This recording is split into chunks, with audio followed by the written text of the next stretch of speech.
কলিজারা পুরা ভাইয়ারা দেখেন সকালবেলা উঠে খিচুড়ি খাইতেছি। সবাইকে কি খেলেন কমেন্টে জানাবেন অবশ্যই।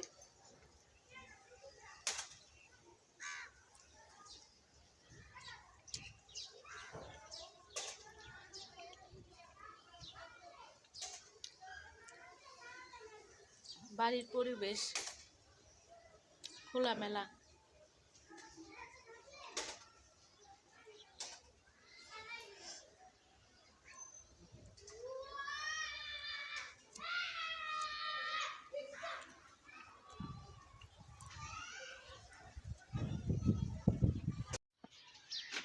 পানি দেওয়া হয় না, এই যে দেখেন সাদা সাদা হয়ে গেছে, সাদা সাদা পানি নাই, ফাইটা ফাইটা যায়।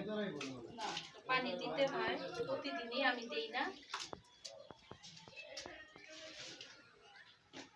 পাইপ থাকলে দিতে সুবিধা, এভাবে দিতে আর কি কষ্ট হয়, জন্য দিয়ে দেওয়া হয় না।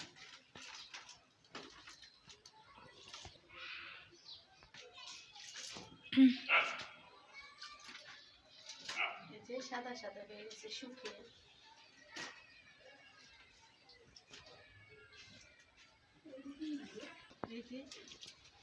দেখেন কিভাবে শুকিয়ে রয়েছে।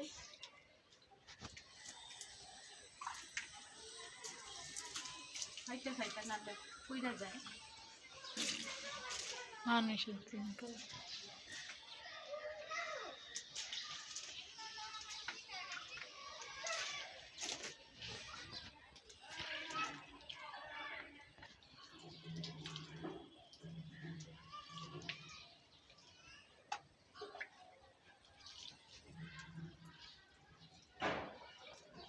কেমন জানি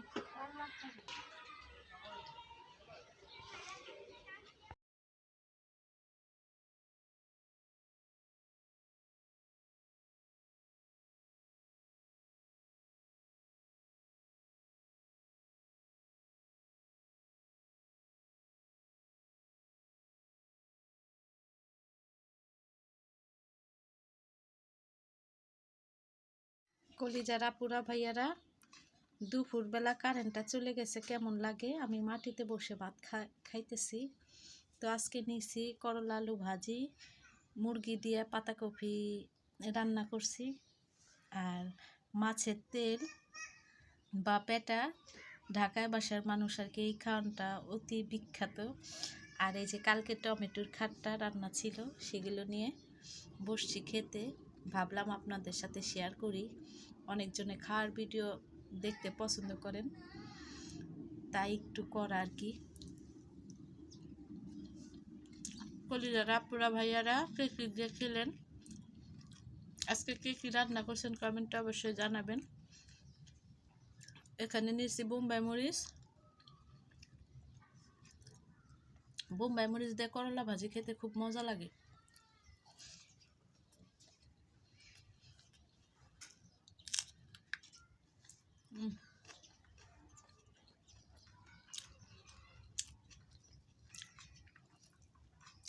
কারেন্টটার জন্য অনেকক্ষণ অপেক্ষা করছি, কিন্তু কারেন্টটা আসতেছে না।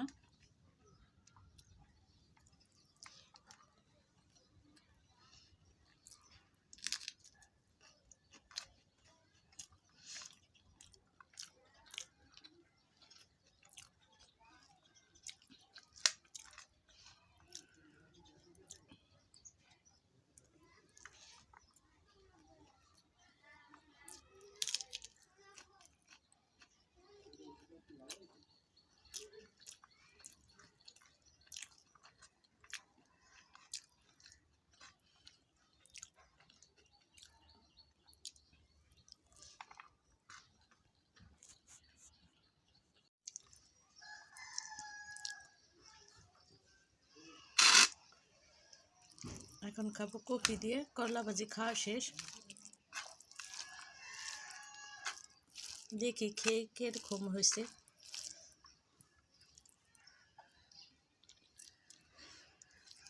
মরিচটা একদম ঝাল না।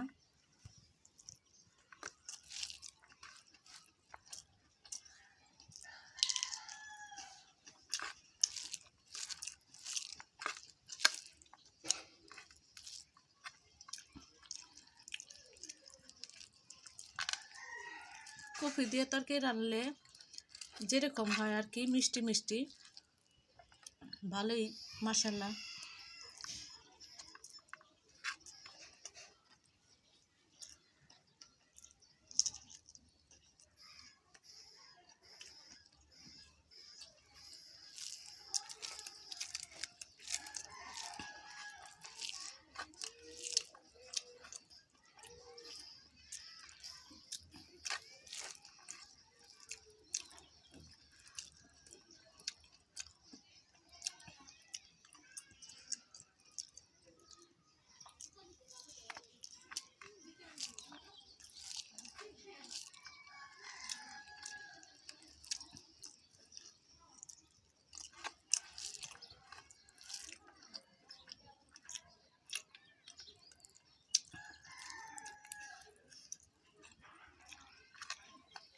এখন ঝাল লাগছে,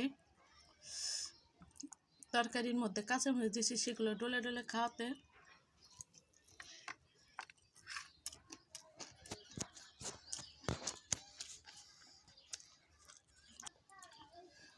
কলিজারা পুরো ভাইয়ারা। আমার তরকারি দিয়ে খাওয়া শেষ। দেখেন মরিচ একটু আছে, মরিচে খাওয়া শেষ।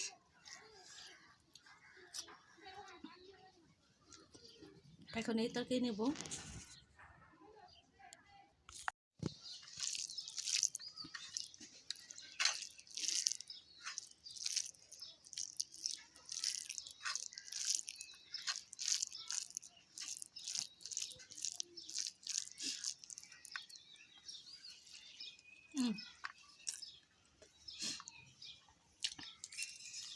অসাধারণ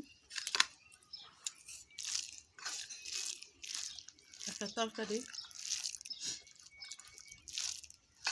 আমার ছেলে মেয়েও খুব পছন্দ করে। বেগুন দিয়ে রান্না করছে আমার বোন, মার বাসা থেকে দিয়ে গেল, মা এসে।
কলিজারা পুরা ভাইয়ারা, ভাত খেতে খেতে এত ঝাল লাগছে। আমি আপনাদের সাথে বললাম যে মরিচটা ঝাল কম, কিন্তু খেতে খেতে এত ঝাল লাগছে আর কি, কথা বলার ছিলাম না।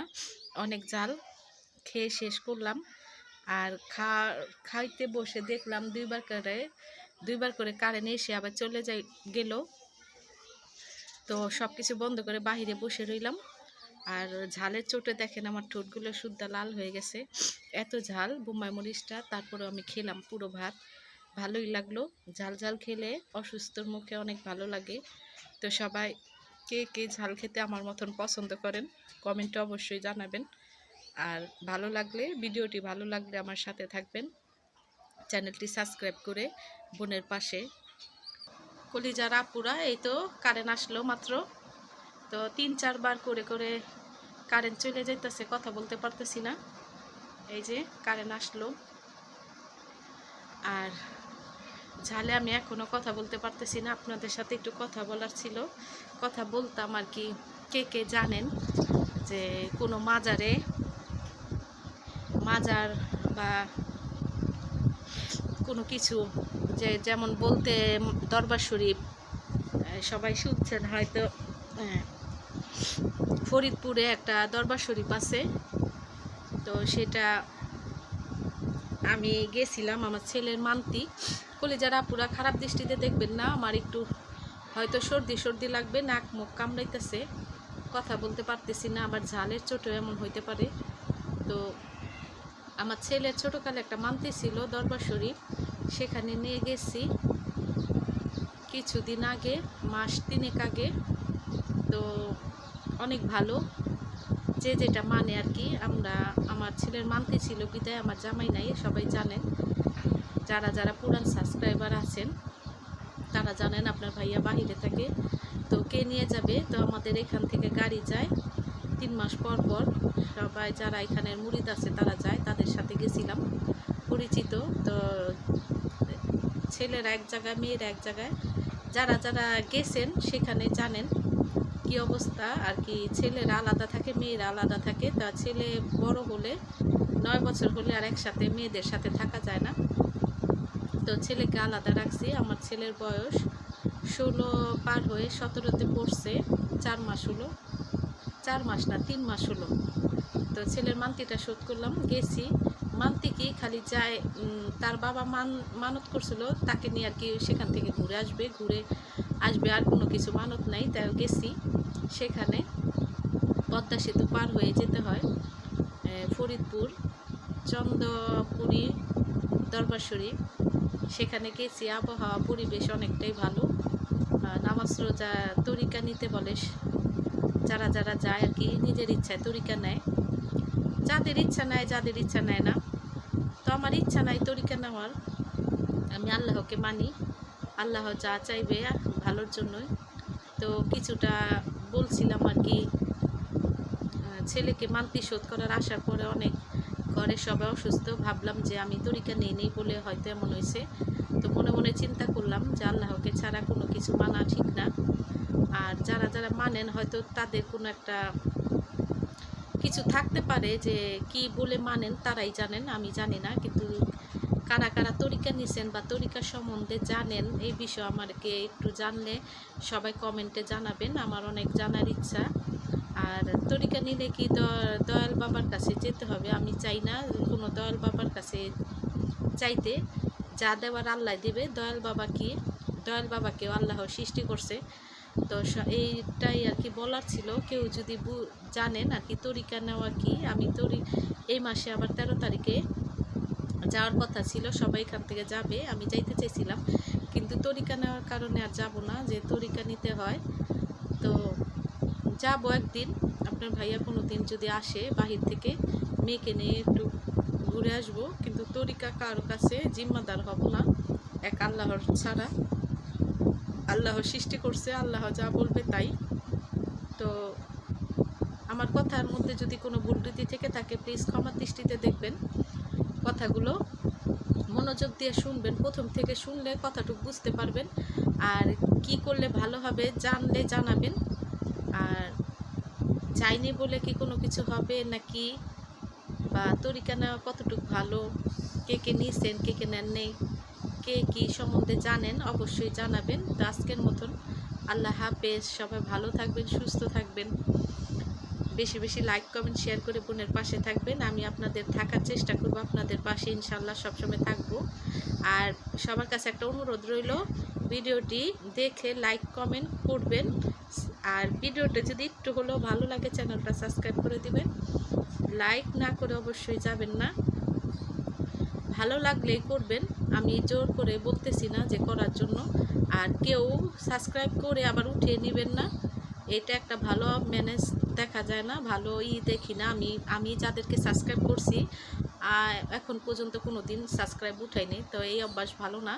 যার মন চাইব করবেন, কিন্তু না মন চাইলে করবেন না। আর সাবস্ক্রাইবার উঠাইবেন না, এটা একটা ভালো অভ্যাস না। তো আজকে এই পর্যন্তই, আল্লাহ হাফেজ।